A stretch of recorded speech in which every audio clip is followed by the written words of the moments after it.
Are those the characteristics or traits you look for when selecting parent plants for breeding projects, or are you kind of going after what the market wants instead? Well, it'd be remiss to say I wasn't paying attention to the market because like some of these breeding projects, like if you take anything out like, 7 or 8 generations, you could spend a decade working on something. And if it's not something that the market wants, then you spend a decade working on something that's no longer popular. Like, what if you had somebody that's like, oh yeah, I'm really into 8-track players and I'm going to spend a bunch of time, making a cool 8. Nobody wants 8-track players anymore. Like right now, I feel like the main majority of the market's really focused on like fruity or dessert kind of stuff. And so I do take those factors in there, but my main goal whenever I'm breeding is effect. It's effect driven. Sure, I love when they smell fantastic. I love the taste, but those factors do play into it. But at the same time, since I come at it with a medical kind of perspective. So it's 100%. How does this affect me? How do I like it?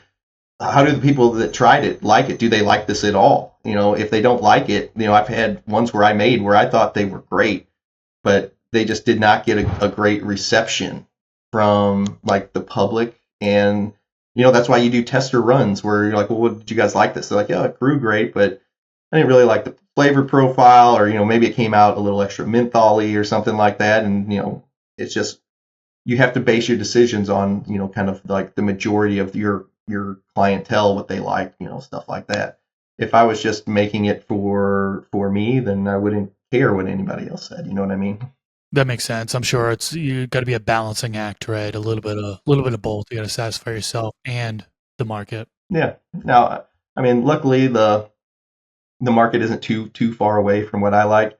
Some of the more like candy smelling strains, I'm not terribly fond of, but there's a big push for them in the market, so I understand that, and I take that into consideration when I'm thinking about crosses or which phenotypes I'm hunting down and stuff like that. Because what I exactly want might not always be exactly what the market wants. Like I've had bags where I opened it up and it literally smelled like you stuck your head in a bag full of candy, and I'm just like, meh. But other people like I would use that bag to show off to people. I'm like, here, smell this, and they're like, oh my god, I freaking love it. And I'm just like amateur. It's just one of those things where like I can see the appeal to it. It might not be my favorite thing, but I understand where it comes from because whenever I was younger, it smelled like that. It just smelled like skunky, diesely kind of. Now it like you can smell candies and different scents and flavor profiles and uh, but it's not to say I don't appreciate it because I do because I appreciate every single thing about this plant. I love it. This clip is brought to you by AC Infinity. Use discount code MrGrow at 15 to save on any of their products.